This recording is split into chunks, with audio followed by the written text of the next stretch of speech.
नाले साफ हुए भी नहीं है। कांग्रेस के राज में भी ध्यान नहीं देते। बिल्कुल नहीं देते, ना कांग्रेस ने ना बीजेपी ने कभी ध्यान नहीं दिया ढंग से किसी ने ध्यान नहीं दिया। यहाँ जो विकास होना चाहिए वो विकास नहीं हुआ। ये हमारे मेले के जो बड़े बड़े आदमी हैं, यही अगर जोर डालते हैं तो ही होता है काम, वरना नहीं होता है। जयपुर नगर निगम चुनाव के अंदर जो वार्ड है 146, इसके अंदर कौन कौन प्रत्याशी होंगे, पहले क्या क्या विकास हुआ, आगे क्या क्या उम्मीदें हैं जनता को। तो यहाँ का जो ये वार्ड है ये हवा महल विधानसभा क्षेत्र में है और इस वार्ड की जो 90 फीट रोड का ये चौराया है, यहाँ से हम ये कवरेज कर रहे हैं। और आप इस पूरे एपिसोड को देखिए, आखिर तक देखिए, इसको लाइक करें, शेयर करें और सब्सक्राइब करें ताकि ये मुद्दा है वो ज्यादा से ज्यादा लोगों तक पहुंच सके। तो ये जो किशनपोल हवा महल विधानसभा, जहां से भारतीय जनता पार्टी के जो विधायक हैं वर्तमान में बाल मुकुंद आचार्य, कांग्रेस के आर तिवारी कुछ 100 वोटों से चुनाव हार गए थे। और ये पूरा का पूरा वार्ड है जो क्योंकि नया पूरी परिसीमन हुआ है, तो पहले वाले पार्षद ने, पहले वालों ने क्या क्या किया वो भी लोगों से मालूम करेंगे। तो आगे क्या क्या उम्मीद है, क्योंकि क्या क्या परेशानियां हैं जनता की, वो भी जानने की कोशिश करेंगे। तो सबसे पहले आप अपना नाम बताइए। मेरा नाम इरफान अली, इसी वार्ड से आप? Ward number 146। तो पहले जो पार्षद थे उन्होंने जो काम कराए उनसे आप कहीं मुतमईन हैं? कुछ जगह मुतमईन है, कुछ जगह मुतमईन नहीं है। क्या क्या काम ऐसा जो बाकी है नहीं हुआ?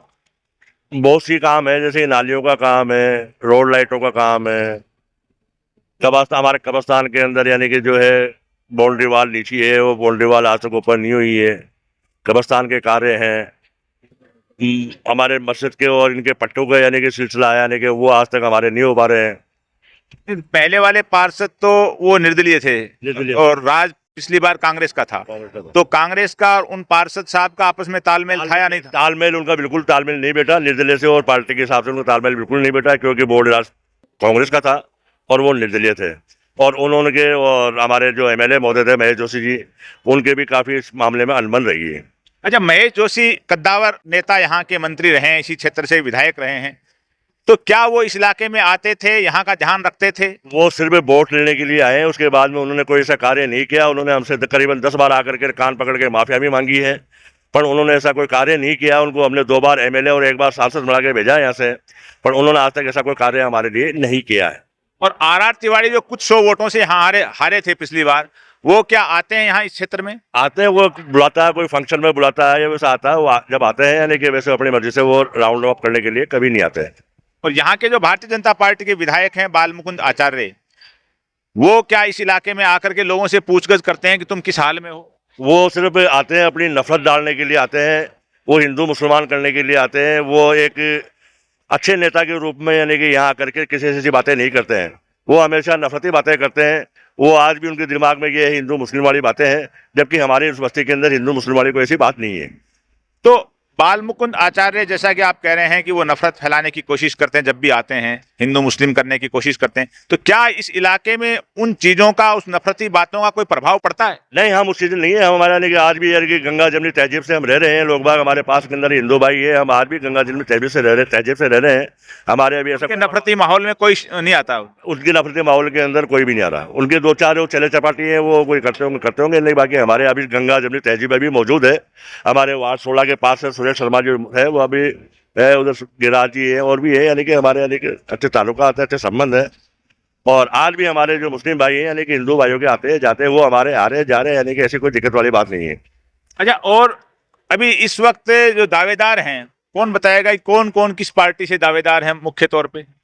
अभी दावेदार कौन है मेरे को मालूम नहीं, कौन कौन खड़ा हुआ है साहब। जो चुनाव की जो तैयारी कर रहे हैं उनमें ऐसा किसी को तो आप जानते होंगे, किसी का पोस्टर देखा होगा, बैनर देखा होगा आपने? अभी तो लुकमान साहब का पोस्टर देखा जा रहा है साहब। कौन सी पार्टी से?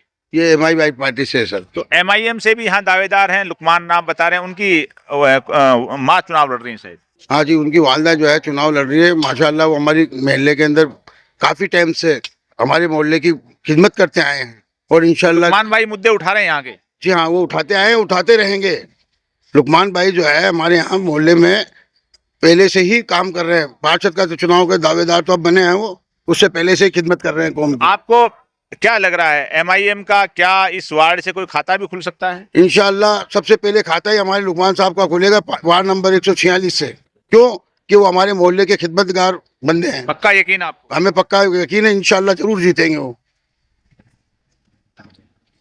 तो ये एमआईएम के उम्मीदवार का सपोर्ट कर रहे हैं, सबकी अपनी अपनी राय है। कांग्रेस से कौन कौन दावेदार हैं, कोई बता सकता हो तो? मुख्य तौर पे कांग्रेस के जो दावेदार हैं, यहाँ से कांग्रेस से पप्पू भाई कुरैशी है दावेदार, पप्पू भाई दावेदार, और इलियास भी है, पुराने फिलहाल भी पार्षद है वो, और जो जिसका भी टिकट मिलेगा वो कन्फर्म है यहाँ से। मुख्य तौर पे दो ही मान रहे हो आप? पप्पू कुरैशी ज्यादातर। यहाँ ये भी बताना जरूरी है कि 146 नंबर वार्ड है, ये ओबीसी महिला है, तो चाहे पप्पू भाई हों चाहे इलियास भाई हों, उनकी किसी की माँ चुनाव लड़ेगी, किसी की बहन या बीवी जो भी चुनाव लड़ेगी, या भाई की बीवी, यानी चुनाव है वो महिला के बीच में ही होगा। और लुकमान भाई की भी बता रहे हैं कि उनकी माँ चुनाव लड़ेगी। तो भारतीय जनता पार्टी से भी कोई दावेदार है? नहीं, यहाँ भारतीय जनता पार्टी कोई वोट नहीं है, वोट ही नहीं है। है नहीं कोई यहाँ। यहाँ तो ओनली कांग्रेस का और एमआई का दो का टक्कर और तीसरा कोई है नहीं। ये भी एक बड़ी बात है कि जयपुर के जो 150 वार्ड हैं उनमें ये एक ऐसा वार्ड है जहां बता रहे हैं भाई कि जो टक्कर है कांग्रेस और एमआईएम के बीच में होगी।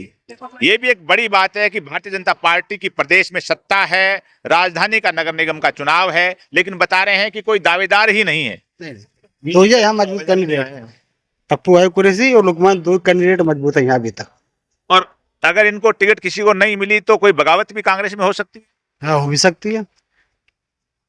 आपको कितने उम्मीदवार लग रहे हैं कि दो या आमने सामने का या 3-4 उम्मीदवार जो मुख्य तौर पे मुकाबला होगा? मिलेगा वही रहेगा दावेदार, उसी का रहेगा यहाँ पूरा चांस जीतने का, कांग्रेस का चतुर्भुज या चारों तरफ कोई मान भी। लो पप्पू भाई को टिकट नहीं मिलती है तो क्या वो चुनाव नहीं लड़ेंगे, वो लड़ेंगे, यानी बागी होंगे? अब ये उसको पर अभी कांग्रेस में है वो, तो फिर बागी होना पड़ेगा। कांग्रेस में वो अभी तो कोई बागी नहीं, टिकट के दावेदार पप्पू भाई कुरैशी, और उसका अच्छा दबदबा है और अच्छा काम कराया, पार्षद था उसके भाई, खूब काम हुआ है बाढ़। पप्पू भाई के भाई ने अच्छा काम करवाया, अच्छा काम कराया, और क्या नाम उसका, एहसान कुरैशी। एहसान कुरैशी।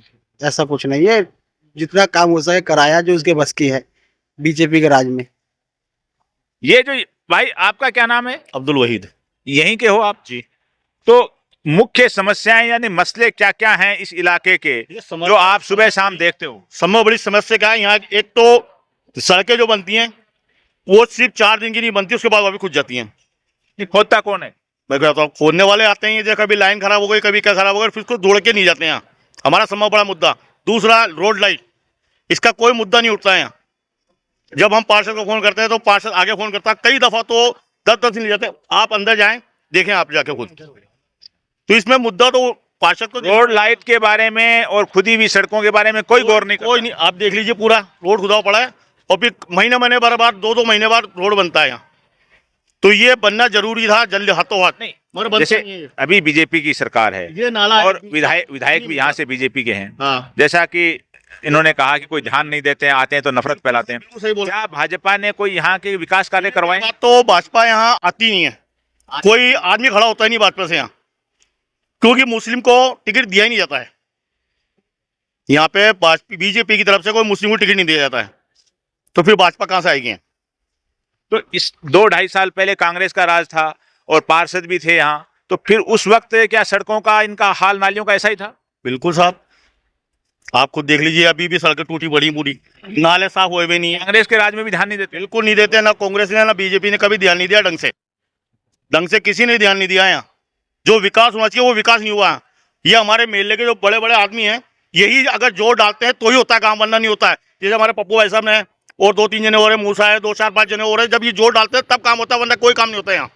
अच्छा, बीजेपी का तो आपने बताया, कांग्रेस का बताया, कांग्रेस के राज में कुछ नहीं होता। इसकी क्या वजह है कि कांग्रेस नजरअंदाज क्यों करती है इस इलाके को? सरकार यूं करती है कि हम जब कांग्रेस को वोट देते हैं तो कांग्रेस का जो कोई भी हो सदस्य, चाहे महेश जोशी थे, तो जीतने के बाद वो तो संभालो शक्ल ही नहीं दिखाते थे यहाँ के। तो कोई काम होगा तो ही आएंगे, वरना नहीं आएंगे।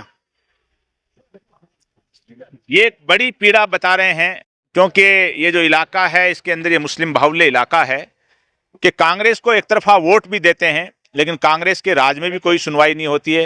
भाजपा का जैसा कि बताया कि विधायक महोदय जब आते हैं तो कोई नफरती एजेंडा लेकर के आते हैं, वो एजेंडा चलता नहीं है, क्योंकि इलाके के अंदर चाहे वो हिंदू हो, मुसलमान हो, कोई भी हो, वो गंगा जमनी तहजीब को पसंद करते हैं, वो आपस में भाईचारे से रहते हैं।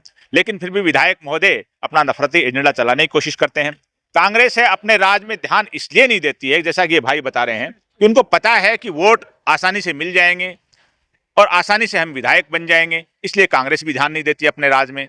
पार्षद है, जैसा कि सबने अपनी राय बताई कि अच्छा भी किया, नहीं भी किया, और आगे के जो काम हैं उसके बारे में, क्योंकि पहले से भी काम काफ़ी बाकी हैं, चाहे सड़कों के काम हो, नालियों के काम हो, सीवरेज के काम हो, रोड लाइट के काम हो, ये तमाम काम अगला नगर निगम जब बनेगा, जो पार्षद जीतेगा, क्योंकि जैसा ये भी बता रहे हैं कि मुख्य मुकाबला यहाँ कांग्रेस और एमआईएम में ही होगा इस वार्ड 146 में। ये एक बड़ी बात यहाँ के चौराहे पे लोग बता रहे हैं कि जयपुर के इस वार्ड में जो मुख्य मुकाबला है वो कांग्रेस और एमआईएम में होगा, और कांग्रेस के किसी उम्मीदवार दावेदार को टिकट नहीं मिली तो वो बागी होगा, तो त्रिकोणीय मुकाबला भी हो सकता है। बिल्कुल साहब, बिल्कुल बिल्कुल होएगा, जरूर होगा त्रिकोणीय मुकाबला। अगर पप्पू भाई को टिकट नहीं मिलता है और इलियास भाई को मिलता है तो पप्पू भाई निर्दलीय खड़े होंगे। इसके बाद एक इम्तियाज गोरी भी है, वो भी आ सकता है। एमआईएम का कैसा माहौल है? एमआईएम का अच्छा है माहौल, अच्छा माहौल है उसका भी, और एक कांग्रेस का, दोनों को माहौल ज्यादा है। बहरहाल क्या होता है ये तो जब चुनाव होंगे और चुनाव होने के बाद मतगणना होगी उस दिन मालूम होगा, लेकिन ये एक बड़ी खबर यहाँ से चौराहे पे लोग बता रहे हैं कि मुकाबला है वो कांग्रेस और एमआईएम के बीच वार्ड 146 में है। परिणाम मतगणना के दिन मालूम होंगे। आज के इस एपिसोड में बस इतना ही। जय हिंद, जय भारत।